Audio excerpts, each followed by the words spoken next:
The day was supposed to be perfect.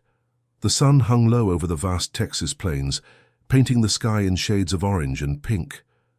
I stood on the porch of our old ranch house, the one I'd spent 10 years restoring with my own 2 hands.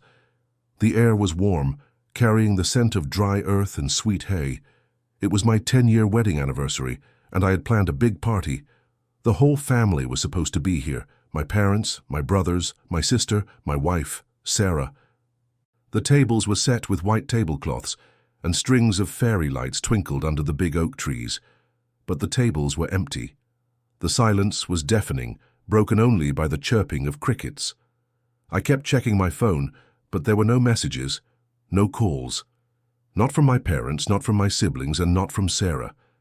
A knot of dread tightened in my stomach. I walked back inside, the floorboards groaning under my boots. The house felt huge and empty. I'd spent months planning this, dreaming of a perfect night, a symbol of our life together. I'd even bought a special vintage whiskey for the occasion. Now the bottle sat unopened on the counter, mocking me. The last conversation I had with Sarah was a quick text that morning, "Almost ready, hun." But that was hours ago. The disappointment was a cold weight in my chest, heavy and suffocating. I walked to the window and looked out at the empty yard, a perfect stage with no actors. My mind raced, trying to find an explanation. Were they stuck in traffic? Was there an emergency? I tried calling my mom, my dad, Sarah. No answer. It was a complete blackout. The feeling of being forgotten, of being left alone on a day that meant everything to me, was worse than any argument. I felt a tear run down my cheek. This wasn't just a missed party. This was something else, something deeper. I didn't know what it was, but the emptiness in the pit of my stomach told me it was serious. This is just the beginning of the story.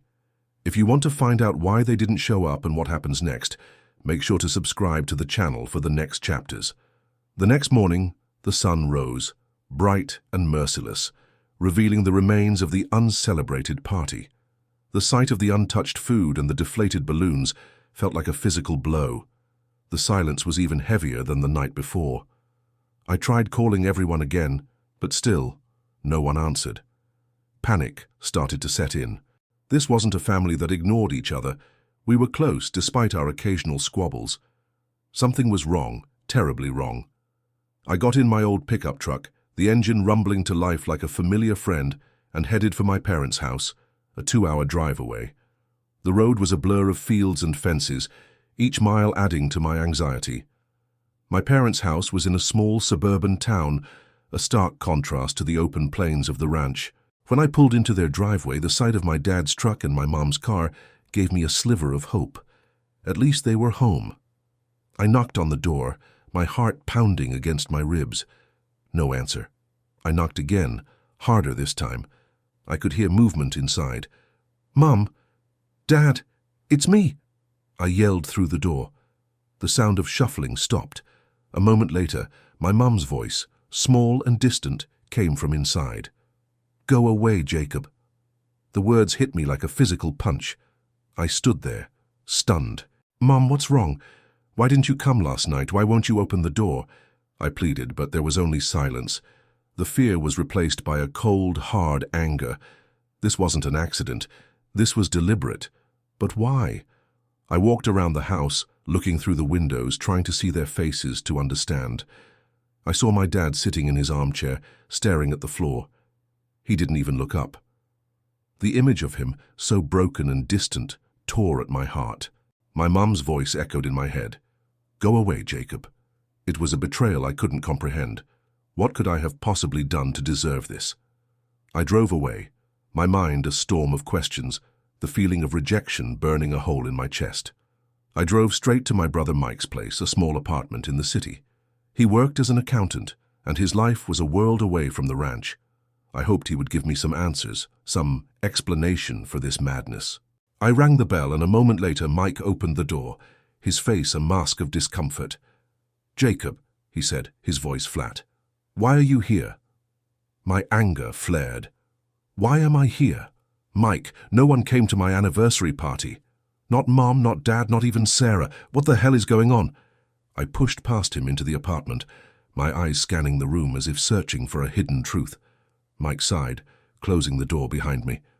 "Look, I can't talk about this. You just need to go home, Jacob." His words were like a shield designed to keep me out. "No, I'm not going anywhere until you tell me what's happening. Did something happen? An accident? A secret I don't know about?" I pleaded, my voice cracking with frustration. Mike finally looked me in the eye, and what I saw there wasn't anger, but a deep, pained sorrow. "It's not my place to tell you," he said, his voice barely a whisper. "You have to talk to Sarah." He pulled a small folded piece of paper from his pocket and pressed it into my hand. "Just read this and then leave." My heart sank. The paper felt heavy, a single piece of evidence in a mystery I was desperate to solve. I unfolded it, my hands trembling. It was a note from Sarah, her handwriting a familiar and painful sight. It was a short, brutally honest letter, explaining why she left and why the family had turned their backs on me. The words blurred as I read them, but the meaning was crystal clear. It was a confession of a secret I never knew existed, one that had been festering for years, right under my nose. I looked up at Mike, the world spinning around me. "Why?" I whispered, my voice raw with disbelief. He just shook his head, his eyes welling up with tears. "You should have known, man." The drive back to the ranch was a blur. The note from Sarah was crumpled in my hand, its words a searing brand on my mind. She had been secretly taking care of her sick mother for years, living a double life. Her mother had a rare, degenerative disease that required constant care, and Sarah had kept it a secret from me, fearing I would see her as a burden. The anniversary party was the final straw. Her mother's condition had worsened, and Sarah had to choose between me and her. She chose her mother, and the entire family, who had known about her secret for a while, was now supporting her and her decision to leave me. I pulled into the driveway, the setting sun a cruel mirror of the day before. The ranch, my sanctuary, now felt like a prison of my own making. I walked inside, the silence no longer just empty, but filled with the ghosts of my ignorance. How could I have been so blind, so wrapped up in my own little world that I didn't see the woman I loved was carrying such a heavy burden? I went to my study, pulling a dusty photo album from a shelf. I flipped through the pages, seeing pictures of Sarah smiling, her eyes bright, and my family gathered around a table, their faces happy. But now all I could see were the hidden truths, the secrets behind their smiles. I found a picture of my wedding day. Sarah and I stood under the same old oak tree, our hands intertwined. I remember the day so vividly, the promise we made to each other. But now it felt like a lie. I had been so focused on building a perfect life, a perfect ranch, that I had lost sight of the person I was building it with. The pain in my chest was no longer just about being abandoned. It was about the crushing realization that I had failed her. I had failed to be a partner, a husband, a confidant.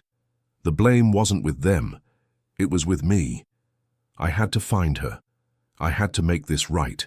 I'm not giving up on my family just yet. If you want to see how I try to fix this, hit that subscribe button to join me on this journey. I spent the next few days in a fog, the ranch a monument to my failures. The phone remained silent. I knew I couldn't just sit there and wait. I had to go find Sarah. I needed to see her, to hear the truth from her own lips. I found her address in my old contacts list, a small house on the outskirts of Austin. The drive felt longer than any I had ever taken. The city's noise and traffic were a jarring contrast to the quiet of the ranch.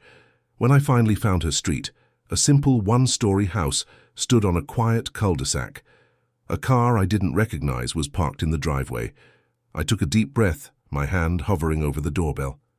The sound of a woman's voice, a soft, familiar laugh, drifted from inside. It wasn't Sarah. The door opened, and a young woman I didn't recognize stood there. She looked at me with a polite but questioning expression. "Can I help you?" she asked. "I'm looking for Sarah," I said, my voice shaky. "I'm her husband." The young woman's face softened with a hint of sadness. "Oh, you must be Jacob. Sarah's in the back with her mother. She's been expecting you." She let me in, and I walked past a living room filled with medical equipment. I saw Sarah sitting beside an older woman in a recliner, holding her hand. Sarah's face, when she looked up, was a mix of surprise and relief. Her eyes were red-rimmed, her hair a mess. She looked tired, a shadow of the vibrant woman I knew. The woman in the chair was frail, her body thin, her movements slow. This was Sarah's mother, the secret she had been carrying. The weight of her sacrifice hit me all at once.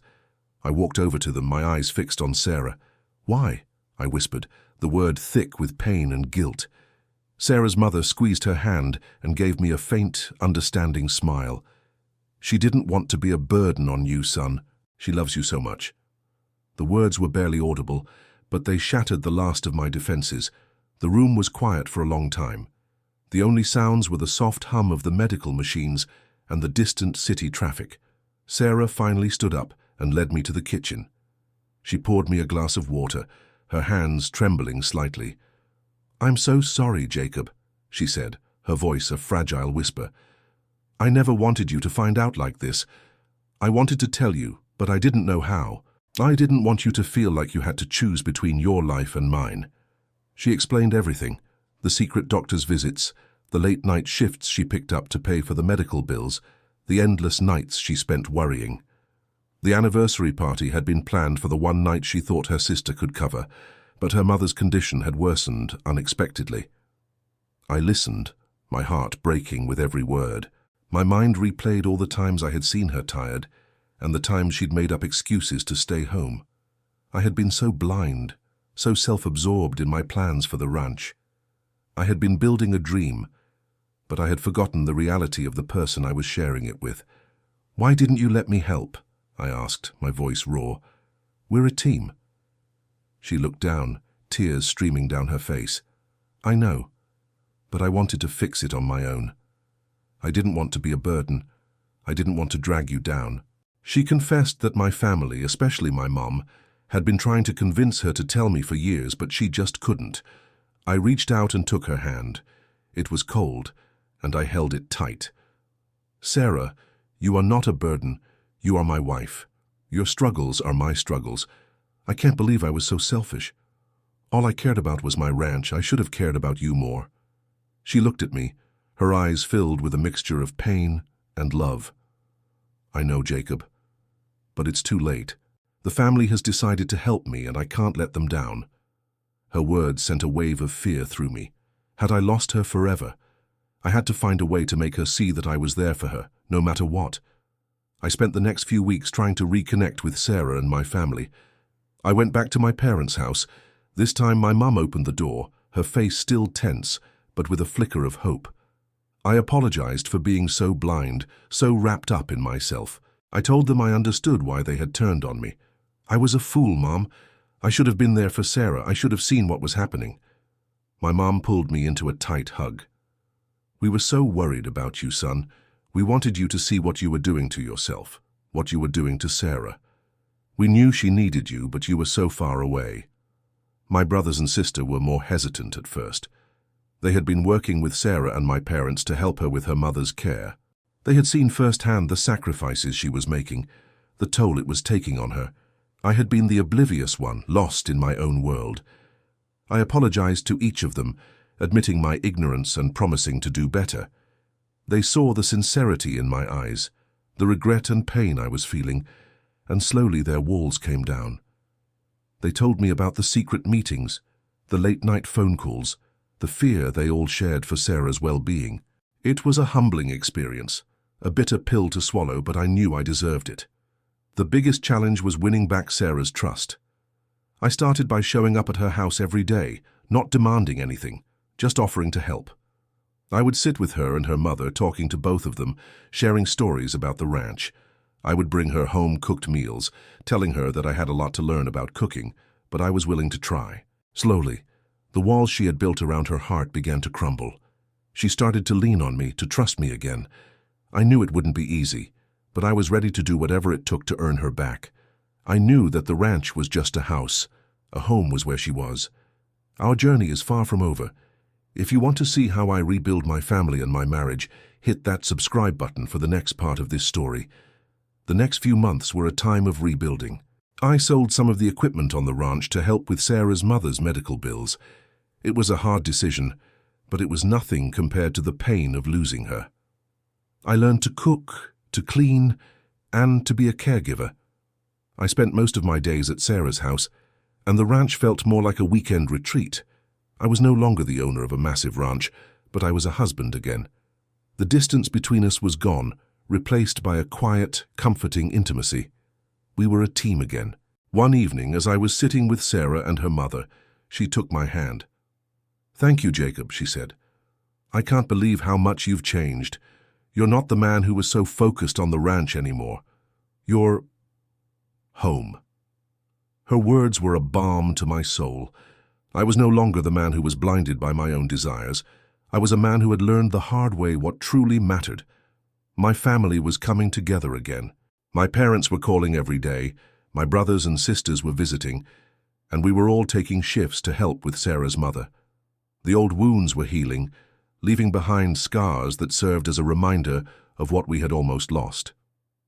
I had been so lost in the pursuit of my dream that I had forgotten the most important part of it, the people I wanted to share it with. Now, the ranch was still there, a symbol of a dream I had, but it was no longer my entire life. It was just a place, a home that was waiting for us to return to when we were ready. I knew our life would be different now. It wouldn't be as simple as building a perfect life. It would be about living a complicated, messy, and beautiful one together. It would be about supporting each other no matter what. One rainy afternoon, Sarah's mother passed away peacefully in her sleep. The grief was heavy, but it was also a release. She was no longer in pain, and Sarah was no longer carrying the crushing weight of her secret. The funeral was a small, quiet affair, but the entire family was there. It was a testament to our new bond, a symbol of the healing we had all experienced. After the funeral, we all gathered at Sarah's house, and for the first time in a long time, it felt like a family. We weren't just a group of people. We were a support system. Sarah and I stayed up late that night, talking about everything and nothing. She told me about her mother's last moments, the quiet peace in her eyes. "She was happy, Jacob," Sarah said. "She knew I wasn't alone anymore. She knew I had you." Her words filled me with a sense of purpose. I knew that my journey wasn't over. My new purpose was to be a better man, a better husband, a better son, and a better brother. The next day, we drove back to the ranch together. The place felt different now, no longer a monument to my selfish ambition, but a canvas for a new beginning. We walked through the fields, the air smelling of wet earth and new life. The old oak tree where we had our wedding was a silent witness to our reconciliation. "What do you want to do with the ranch?" Sarah asked. I looked at her, and a small smile touched my lips. "It's our ranch now," I said. "We can do anything we want with it. We can sell it, we can keep it, we can build a new life here. It's our choice together." She took my hand and we walked back to the house, the setting sun painting the sky in a gentle, warm light. The silence wasn't empty anymore. It was filled with the promise of a future. A year has passed since that rainy afternoon. The ranch is no longer just a ranch. We've turned part of it into a small, organic farm, and we donate the produce to a local shelter. We've started a family therapy program for other families who are struggling with difficult secrets and communication issues, sharing our story to help others avoid the pain we went through. My family is a constant presence, no longer out of obligation, but out of love. We have a weekly dinner, and the house is always filled with laughter, arguments, and noise. It's a beautiful, messy life, and I wouldn't trade it for anything. I sit on the porch of the ranch house now, the sun setting over the plains, the air filled with the familiar scent of dry earth and sweet hay. Sarah walks up behind me and wraps her arms around my neck. "Happy anniversary, my love," she says, her voice soft and full of emotion. I turn to face her, and I see the love and strength in her eyes. "Happy anniversary, my love," I say. And I kiss her. A kiss that's not just about a day, but about a decade of love, loss, and redemption. The ranch is just a place, but with her it's a home.